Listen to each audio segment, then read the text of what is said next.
বাংলাদেশের জনপ্রিয় কণ্ঠশিল্পী মনির খান অভিযোগ করেছেন, তাকে আওয়ামী লীগ সরকারের শাসনামলে গত ১৫ বছরে সরকারি প্রতিষ্ঠানগুলোতে কোনো গান গাওয়ার সুযোগ দেওয়া হয়নি।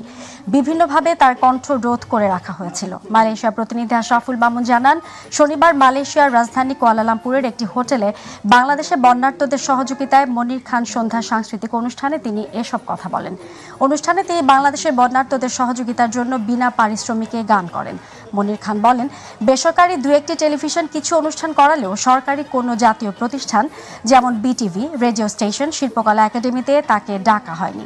এ সময় আসাদুজ্জামান মাসুম ও জাহাঙ্গীর হাওলাদারদের পরিচালনায় অনুষ্ঠানে মালয়েশিয়া বাংলাদেশ কমিউনিটির নেতা ইঞ্জিনিয়ার বাদলুর রহমান খান, দাতু ইসলাম, কাউসার হোসেন, কমিউনিটির নেতা জসিম উদ্দিন, ব্যবসায়ী রমজান আলী, ব্যবসায়ী মোহাম্মদ শরীফুল ইসলাম সহ শতাধিক প্রবাসী উপস্থিত ছিলেন।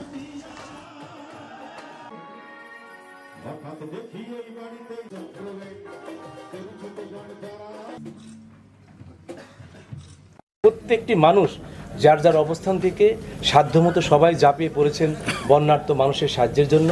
যদিও আমরা প্রবাসে থাকি, আসলে আমাদের অন্তর গাথা থাকে বাংলাদেশে। তো বাংলাদেশের যে কোনো সুবিধা অসুবিধা দুর্যোগ আমরা সবসময়ই বাংলাদেশের কল্যাণ কামনায় আমরা হাত এগিয়ে আসি। ভিন্ন মতের থাকার কারণেই আজকে আমি 15 বছরের আমার এই কণ্ঠস্বর রুদ্ধ করে রাখা হয়েছিল। আমার সঙ্গীতের পায়ে শিকল পরানো হয়েছিল।